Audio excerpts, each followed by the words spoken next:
It is great fun to be here, and it's great fun to get to play the stereotype of the repressed Easterner in this happy crowd.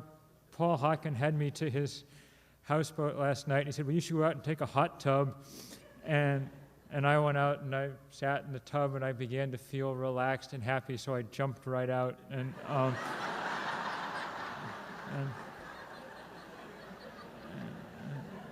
this morning, he gave me a glass of some kind of blue algae that had been mixed into, and I had some, but so maybe I'll be more cheerful than usual.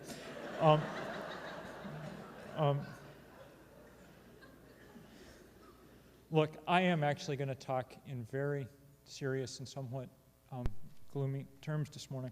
It's not all that I do. I've spent much of the last decade writing about hopeful places and trying to look for solutions to things and to imagine ways out of some of our predicaments.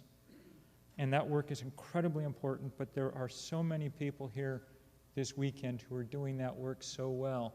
You're going to hear from, and you have heard from so many of them.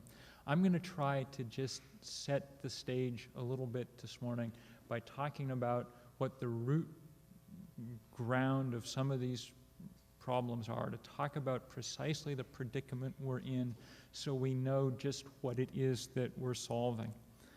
And what I'm mostly going to talk about is climate change, global warming, because that's the most fundamental of all environmental problems that we face, the most radical and far-reaching, the one that's happening most quickly and most profoundly. And I do it knowing that as the morning and the afternoon go on, people will appear who will be able to explain to you more and more of the ways that these things could be solved. 10 years ago, when Jim Hansen was making his predictions in front of the Congress, when I wrote The End of Nature, climate change was a strong hypothesis, but a hypothesis nonetheless. The idea that as human beings produce great vast quantities of carbon dioxide by burning fossil fuels, the molecular structure of that CO2 would trap heat near the planet that would otherwise radiate back out to space, thus raising global temperatures.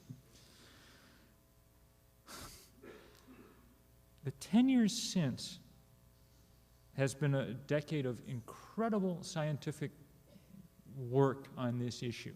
Probably more work in a shorter space of time than on any scientific issue in history. And the effect of that work has been to make that hypothesis unimpeachable within the scientific community. There's no longer within the credible scientific community much doubt about what's going on. The International Panel on Climate Change, the group of climatologists from around the world assembled by the UN, declared in their last interim report in 1995 that human beings were heating the planet, and that heating was going to be dramatic, quick, and dangerous. Their new report, still in draft form, which will be out early next year, is much more stark in its warnings about precisely what's going on.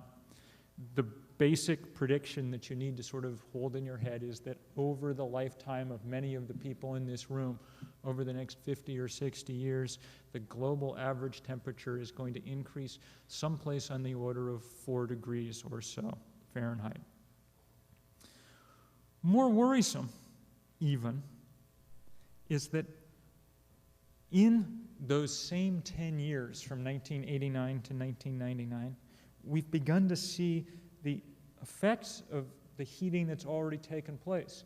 The world's heated about 1 degree Fahrenheit above its pre-industrial revolution levels, and that's beginning to have effects. And some of those effects are, in fact, greater than what the computer models would have suggested just 10 years ago. And I'm going to talk about those for a little while this morning. They're painful. Kenny's alluded to some of them already. They're painful. They're difficult to talk about. And they are the basic daily condition of this organism that we call our planet. The first thing to bear in mind is that as you warm the air around the planet, that air becomes capable, that air holds more water vapor. Warm air holds more water vapor than cold air does. As a result, you get a lot more evaporation. That's the process of that water vapor going up into the air. And as a result, you get a lot more drought. In the eastern U.S., we suffered through an amazing drought across much of the east this year, and it's emblematic of what's happened in regions across the globe in the last decade. As a result, agriculture becomes a much more unpredictable art than it's been in the past. 1988, which was the warmest and driest year across this continent as a whole, saw our corn and soybean yields fall by something like a third. It's very difficult to think with great confidence about the future of agriculture. At the same time, as you have more evaporation, because what goes up must eventually come down, you also have more precipitation. And in some ways, that's been even more dramatic in the last decade. New data published within the last 18 months indicates that severe storms that drop more than 2 inches of rainfall in a 24-hour period, are up 20% over their level 2 decades ago. 20% is an enormous increase in a baseline physical phenomenon like that. It's an unbelievable increase. It's as if we just all appeared here this morning and suddenly we were each 7 feet tall. And as a result of those kind of severe storms, of course, we've seen unbelievable flooding around the world. Kenny alluded to what that's done to things like insurance payouts, from $2 billion a year for non-earthquake damage in the 1980s to $96 billion last year, the warmest year on record. But forget the monetary cost. 300 million people had to leave their homes for a week, a month, a year, forever last year, because mostly of flooding, because of the great floods on the Yangtze, because of flooding in Korea and Mexico. Bangladesh was underwater. Most of Bangladesh was underwater, under 2 or 3 feet of water for 2 or 3 months last summer, summer before last. This year we see what happened in eastern North Carolina, where rivers are still out of their banks a month after Hurricane Floyd. Increasingly, the entire idea of what planners have called 100-year storms and 500-year storms is a joke. These storms happen every 3 and 4 and 5 years. The idea that there exists some meaningful baseline from past experience about the world to come is no longer true. We are moving into a very different world, and that's the first and probably most unsettling thing we need to realize. When you increase the temperature, you can increase the speed of the wind too. What you're doing when you increase the temperature is trapping more energy near the planet, about 2 watts per square meter so far, okay? That doesn't sound like very much, but it's enough to change almost everything that happens on the planet. Take, for instance, hurricanes. They draw their heat from they draw their power from the heat in the first couple of meters of the sea's surface. If you increase that level of heat, then you're capable of spawning larger storms with logarithmically greater damage. And that's precisely what we've begun to see happen. We begin to see ranges change for all sorts of creatures, species that are hard-pressed to expand their range further north because they run into human settlements, because they run into unforgiving ecosystems. We begin to see entire biological communities dying. Some of you may have seen pictures of, perhaps some of you have been lucky enough to visit some of those amazing cloud forests of South America, the peculiar forest that exists across and have existed for a long time across a series of high mountaintops that are shrouded always in cloud, and hence, because of that moistness, have developed their own particular suite of flora and fauna. Those clouds in the last 10 years have steadily lifted higher and higher off those mountains. And as they have done so, those ecosystems have vanished. Just as surely as coral reef ecosystems in many, many parts of the world's oceans have been bleached and killed within the last 10 years. We see ranges expanding in other ways too. In New York City earlier this year, there was the sudden appearance of West Nile River fever, a mosquito-borne disease that hadn't appeared in this hemisphere before. And there was a story, in the New York Times about 10 days after it started, saying bioweapons experts say, give the good news that this seems not to be caused by terrorists spreading this thing. Which, if you think about it, the sort of idea that it's good news that this is only natural and is just happening because we've altered the climate seems somewhat less good news. From the absolute most mundane and quotidian kind of effects, for instance, there was a study published about 3 weeks ago indicating that the combination of increased heat and humidity across the east, southeast, and midwest of this country, within 40 years, what are now the stickiest, hottest, most miserable days of summer will become the norm, the average day of summer across most of those areas, if you figure out what they call the misery index. From those most mundane things to the very largest forces around us, the melting of glaciers. As you know, Glacier National Park 40 years from now will have no glaciers left in it. The rise of the world's oceans, 2 or 3 feet is the consensus estimate for the next 50 or 60 years, 2 or 3 feet across a normal sand beach that slopes in at about 1 degree will bring the ocean in about, each foot brings the ocean in about 90 feet, okay? Wiping out vast amounts of estuary and marsh and wetland. And even in some ways most existentially unsettling for me, even the change in the basic progression of the seasons. 2 separate data sets published within the last couple of years indicate that spring now comes on average to the northern hemisphere about 7 days earlier than it did in 1970. Again, that's an unbelievable change in a basic physical phenomena. Things are not supposed to change like that fast. It's a terrifying sense of how much can happen in one lifetime, one part of one lifetime, from the efforts of one species,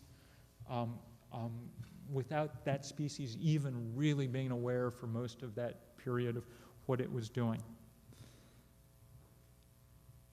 And remember, all the effects that I've described so far happened with about 1 degree or so of global average warming. And we're talking about, in the next 50 years, 4 or so degrees of average temperature rise. All these things have a large metaphysical dimension too, it seems to me. I'm not going to spend a lot of time on that today, although it's been at the core of a lot of my work. The fact that one species has become so enormous that it overwhelms everything around it, changes the most basic terrestrial forces, raises immense questions for theologians and psychologists and many others, but we'll save those maybe for another day. I want to talk just solely about politics for the rest of the next couple of minutes, and then I'll stop talking altogether. The political climate is, if anything, worse for dealing with this issue than it was 10 years ago. 10 years ago, Time magazine was had declared Earth the planet of the year, and put it on the cover.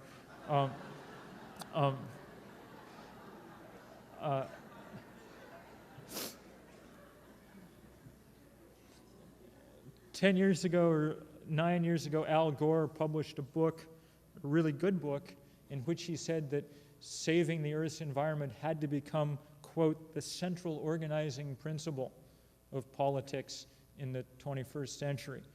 And sadly, there's little sign that that's the central organizing principle, even of his campaign at the moment. What has happened in the last 10 years has been simply shameful. President Bush went to the Rio summit, and he pledged, this was 10 years ago, he pledged that by the year 2000, the United States would be emitting no more carbon dioxide than it did in 1990, that we would be at 1990 levels in the year 2000. This is a pledge that President Clinton repeated upon taking office. He gave a press conference within a few weeks of taking office and repeated this pledge. We'll be emitting carbon dioxide at 1990 levels by the year 2000. That was in many ways the last that anyone ever heard of those goals. And instead, what's happened is, as we've concentrated on building an ever larger economy at all times, what's happened is that our carbon emissions have increased 10% in the last decade, slightly more than 10%. And it's especially tragic, I think, when you consider that it's been a decade of incredible prosperity, with money sloshing around our economy in ways that it never has before, and we've used very, very little of that to begin to make the transition to some other kind of energy future. The one political attempt that was made was the negotiation of the treaty in Kyoto with the rest of the world's nations on climate change. It was a very meager beginning, this Kyoto Treaty. It calls, instead of President Bush's pledge to be back to 1990 levels by the year 2000, it anticipates that we might see a 5% reduction in our CO2 emissions by 2012. It's a very meager beginning because the atmospheric physicists tell us we need a 60 or 70% reduction in CO2 emissions immediately in order to stabilize climatic disruption at its current levels. But even that meager treaty, the Clinton administration has chosen not even to send to the Senate because it faces certain rejection there. The same kind of rejection, as Terry pointed out last night, that was given to the nuclear test ban treaty, except by even more overwhelming margins, since both Democrats and Republicans, terrified of the implications of raising the price of gasoline, have announced their opposition. So we're in a strange position. We've got to change the way we do things. We don't have another decade to waste. We don't have a decade to spend with a president deeply tied to the oil and gas industry to put off action of all kinds for another decade. Not only that, we're perfectly capable of changing. We know, Hunter and Amory and Paul are going to tell you, as they could have told you 10 years ago, that the solutions are there and exist and are economical and sensible, and there's no sane reason that anyone can give for avoiding them at the moment. The intellectual defense of the current way of doing things has largely crumbled, and largely thanks to their efforts. But it's a very open question yet as to how fast we're going to make that transition. And the question of how fast we manage to do it is a deep moral question, as urgent a moral question for our time as the civil rights movement was a generation ago, as the battle against Hitler was 2 generations ago. The speed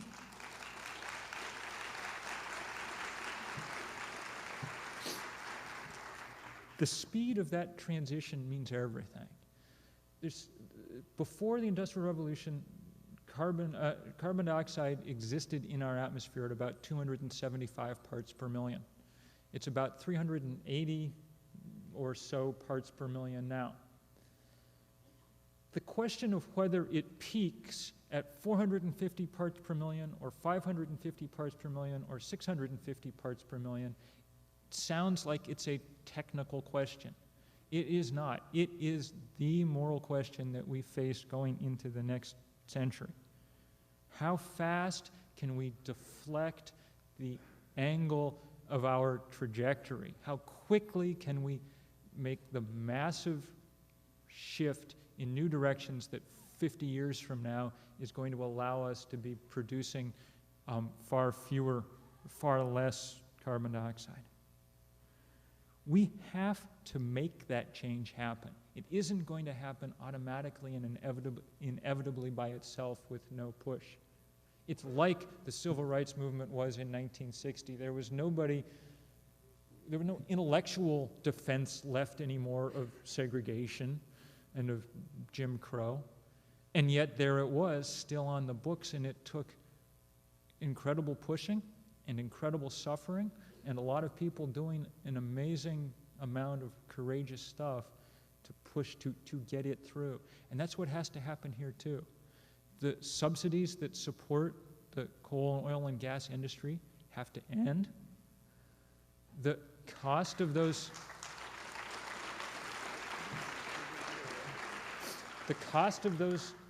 fuels has to rise to reflect their actual environmental cost so that it'll become cheap enough to do all the renewable things that we can do. And we have to spread those technologies fast and cheaply around the world so that other people don't follow the same energy path that we have followed. How to make that happen remains an open question. We need political work of all kinds, from the electoral to the civilly disobedient. We need every kind of tool to organize. This is going to be the real test of things like whether or not the internet exists as a powerful thing or as a toy. If we use it just to sort of chat with each other, then it's a toy. If we're able to use it to organize fundamental resistance and change, then it's a tool and a powerful one.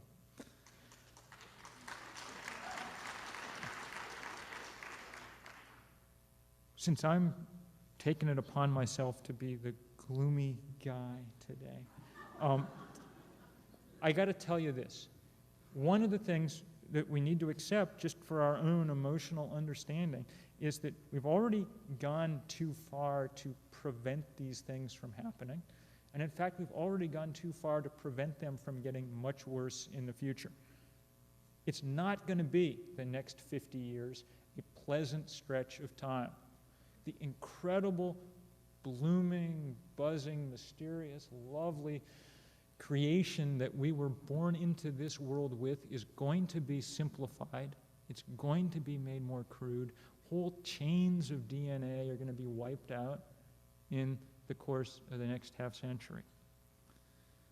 But what we do now will make the difference as to how bad that gets, how simplified, how crude. It is a struggle worth devoting one's time, life, powers to. I live in the Adirondack Mountains of upstate New York, an incredibly beautiful place. 100 years ago, it was a cut-over, largely abandoned a wasteland. Now it's the wildest place in the eastern United States. It's the Alaska of restoration in this continent. And that's how I keep my hope against hope alive, to look out and see it every day and be reminded that the power of creation remains, at least for now, alive in this world. But how much it remains alive and how much scope it has to work depends entirely on how well we do our work over the next very few years of changing the ways in which we live and the ways in which we power that living. It only happens if we make it happen. Thank you.